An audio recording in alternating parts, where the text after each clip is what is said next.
Kaya sa nagsimula kami dito sa mano-mano talaga. Kasi wala naman kaming kapital. Yung asawa ko, isang hamak na laborer doon sa Talakugon Terminal. At ako naman, pa sideline ng panglabada. Kahit ano lang, basta magkapera, makakain araw-araw. Kaya sabi namin ng yung asawa ko, sabi ko, bakit hindi tayo pumunta doon? Kasi wala naman kaming lupain noon ngayon. Kasi ano lang kami, saop, tenants ba? Yan ang tawag sa amin dito, yung saop ang tawag sa tenants. Nagsimula kami ng tenants, doon kami nagsimula ng tinatawag namin dito na manual or mano-mano. Yun ang tawag namin. Kami pa ang magkaingin, yun, maglinis lahat. Wala naman kaming pang financial, so kami lang dalawa pa rin ang anak namin noon, dalawa pang anak namin. Yun ang malaking katanungan ko sa sarili namin, kung paano namin, kasi may pangarap kasi kami hindi kami nakapagtapos ng pag-aral. Sana naman yung mga anak ko makapagtapos man lang ng pag-aral. Kaya sa tulong ng Panginoon, binigyan kami ng lakas, kaalam na magkaroon kami ng porsigidong magsaka. At doon kami nagsimula, nagsaka na kami ng maliit hanggang lumaki. At yun, nagsimula na nagkabili kami ng lupain. Through installment basis lang, per cropping, binayaran namin. Yung sinaupa namin, yung tinawag namin, doon kami, tenants kami nila, yun rin ang bininta sa amin. At doon kami nagsimula. Hanggang yun kita namin, pinatayo na namin ng maliit na kiskisan, yun nakatulong na sa amin, nakapagpundar na kami ng mga farm equipment, at nadagdagan na yung anak namin, naging 4 na, hanggang sa dumating ito na, nagkaroon na ng pispa, nagkakaroon na kami ng baboy, at saka lahat ng mga namin dito, yung naipundar namin dito, yun galing sa pagsikap namin mag-asawa at buong pamilya. Sa awa ng Diyos, tinulungan kami at dahan-dahan namin itong nagawa sa araw-araw na paggawa namin dito, pagtrabaho namin dito. At doon nagsimula na mayroon nakapunta dito sa amin yung Department of Agriculture through local government dito sa Talakugon. At sabi niya, maganda to, ipakita ko to sa mga kinaukulan para makita to na mabigyan kami ng karagdagang suporta katulad ng mga teknolohiya upang magkaroon kami ng kaalaman sa mga bagong teknolohiya, lalo na sa organic farming. So noon, nagsimula kami sa organic farming kasi wala naman kami pangbili ng mga insecticide. Pero nang nagkaroon na kami ng income, kung ano lang ang sabihin ng iba, ay maganda yun, yun ang gamitin mo, hanggang dumating na failure kami, yung nag-rice blast, nagpula-pula ang humay namin, wala kaming mai-harvest, at saka maraming dangan. Yun na pala ang simula ng palay namin na hindi na maganda ang lupa namin.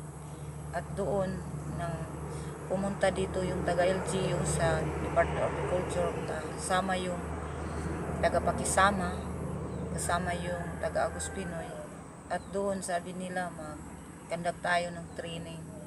Doon pa nga sa church namin i-held yung training. Nagsimula kami doon sa NFTS kung paano gawin yung lahat ng pangangailangan sa organikong pamamaraan.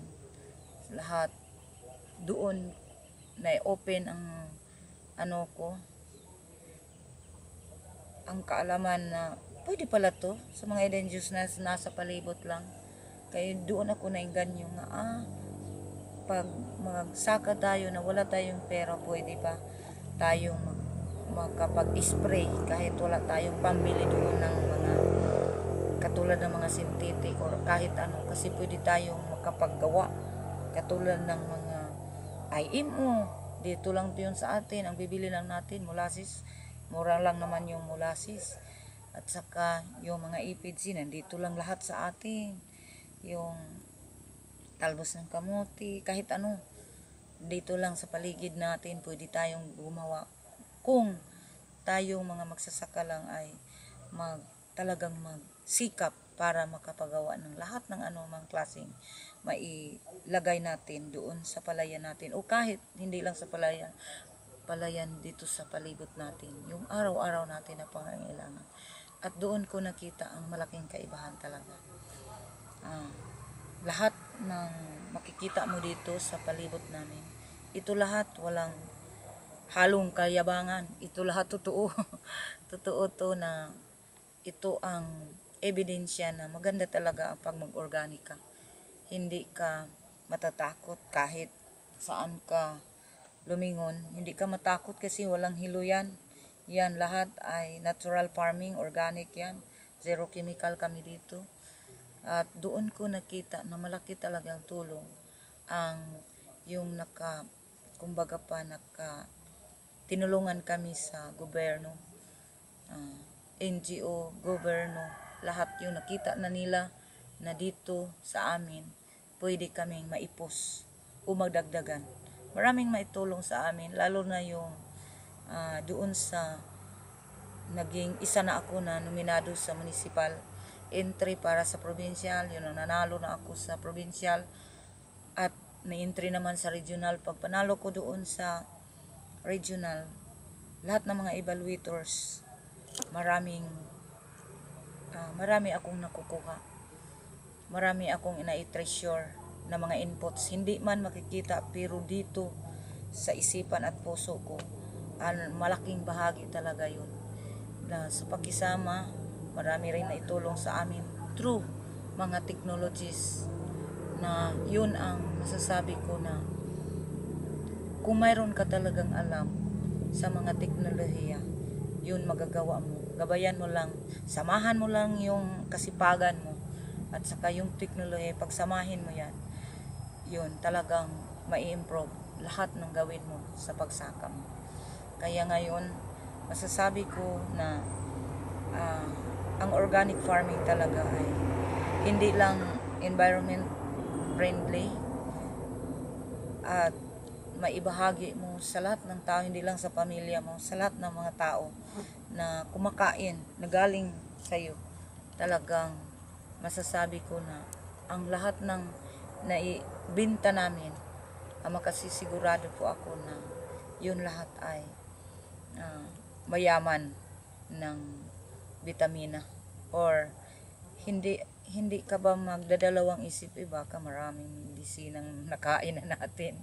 Kasi sabi nila, yung mga sakit daw ngayon, galing daw yun sa kung ano-ano ang kinakain natin. Pero kung dito, lahat ng makakain mo dito ay tagalagang sigurado kang wala itong mga chemicals. Ito po ay organic lahat.